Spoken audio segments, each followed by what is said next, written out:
Live from Fargo and serving you on TV, online, and on the go. This is Valley News Live at noon. We start with breaking news this afternoon. A teen accused of attacking and trying to kidnap a woman at West Acres Mall in Fargo nearly 2 years ago has been found guilty. Hi, everyone. Thanks for joining us this afternoon. A Cass County jury convicted Abraham Sahil this morning. Sahil was 15 at the time of the attack, but his case was moved to adult court. The victim was walking to her car when the jury concluded Sahil attacked the woman with a gun on the west side of the mall. 3 of the charges Sahil had been charged with are felonies. He is also facing rape and terrorizing charges in what authorities say was an attack on 2 teenage girls nearly a year before the West Acres incident. New developments for you now on a story out of Grand Forks. The Grand Forks Police Department is trying to track down a dog that bit a woman at a dog park. It happened last night at the Lincoln Park. Officers say a 21-year-old UND student was playing with her dog when it was attacked by a long-haired German Shepherd. The woman was also bitten on the leg while she was trying to get her dog away. The woman's injuries were not serious, but it is unknown if the dog that bit her is current on its vaccinations. Anyone with information is asked to call the Grand Forks Police Department. That number is on your screen. It's the unofficial last blast of summer, and it sounds like our Labor Day weekend is going to start off pretty nice, but might not last. So let's check in with meteorologist Robert Hahn to take a look outside and help us plan our weekend.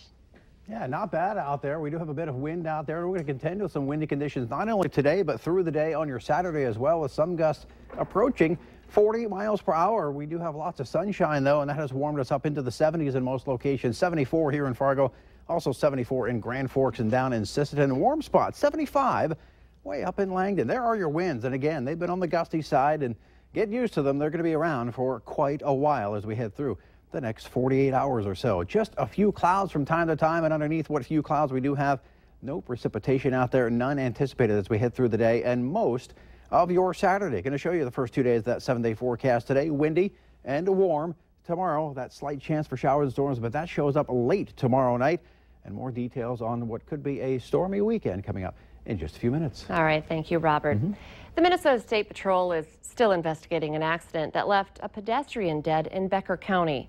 38-year-old Andrew Eidenschink of Detroit Lakes was driving his truck near the intersection of Highway 59 and Brolin Beach Road when he hit a pedestrian.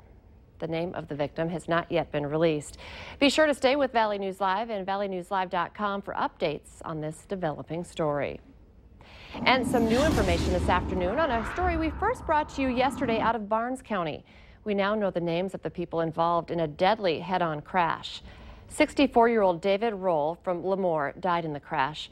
Troopers say Roll and 53-year-old Stephen Sauter from Catherine, North Dakota, collided when Sauter crossed the center line just north of Catherine Wednesday night. Sauter's injuries are unknown. He is facing DUI charges. And let's take a look at this week's Valley's Most Wanted. Reyna Perez is wanted for failing to appear for the 24/7 program and a probation violation on felony drug charges. Her picture is on your screen right now.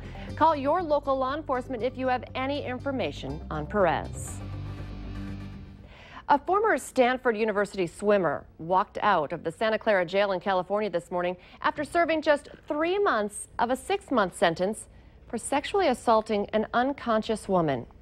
Brock Turner, who turned 21 while in jail, was released under a California law that gives inmates credit for time served. This case, as you may remember, drew national attention after the judge sentenced Turner to 6 months for 3 counts of felony sexual assault.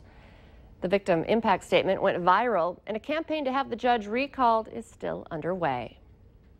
Injured Vikings quarterback Teddy Bridgewater has been released from the hospital and is home until his knee is ready for major surgery.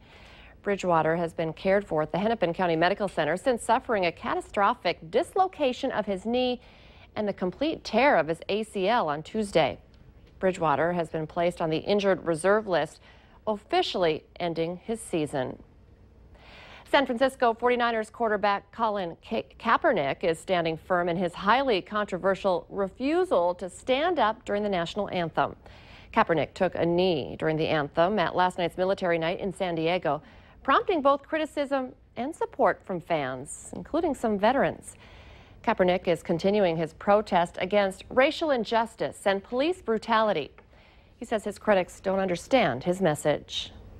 You know, I realize that men and women of the military go out and sacrifice their lives and put themselves in harm's way for my freedom of speech and my freedoms in this country. Kaepernick did stand during the playing of God Bless America before the start of the fourth quarter. He says he plans to continue sitting during the anthem until he sees substantial change in race relations. Another player on the Seattle Seahawks team also declined to stand during the anthem at the game last night, suggesting that maybe Kaepernick's statement is having some effect. Hurricane Hermine lashed Florida's northern Gulf Coast with powerful winds and driving rain before it weakened to a tropical storm over land and headed toward the Atlantic coast. Hermine's power was caught on camera as it pummeled St. Petersburg with torrential rain and damaging winds as it moved in Thursday night. Hermine was the first hurricane to hit the state in more than a decade. The U.S. National Hurricane Center says Hermine is weakening as it moves into southern Georgia with maximum sustained winds of 60 miles per hour. In today's Healthier Me, say goodbye to those antibacterial soaps. The Food and Drug Administration says they do little or nothing to make soap work any better and said the industry has failed to prove they are safe. The FDA says companies will have a year to take at least 2 of the ingredients out of these products. Soap manufacturers will have an extra year to negotiate over other less commonly used ingredients. Triclosan is used in 93% of liquid products labeled antibacterial. That's at least 2,000 different products. And in our consumer news this afternoon, Samsung is stopping sales of its newest flagship phone globally and recalling the ones that have already been sold due to the potential of batteries exploding. Samsung says customers who have already purchased the Galaxy Note 7 will be able to swap it out for a new smartphone over the coming weeks. The company says it's confirmed 35 instances of the devices catching fire or exploding. There have been no reports of injuries related to the problem. Samsung says it's sold more than 1 million of the Galaxy Note 7 phones since the product's launch 2 weeks ago. Are you planning a big Labor Day weekend barbecue? Ahead here at noon, the Mr. Food Test Kitchen is whipping up a sweet pickle slaw that is sure to please your guests. But next, what will the weather be like for a barbecue? Sounds like you should plan it sooner than later. We'll get the details from meteorologist Robert Hahn.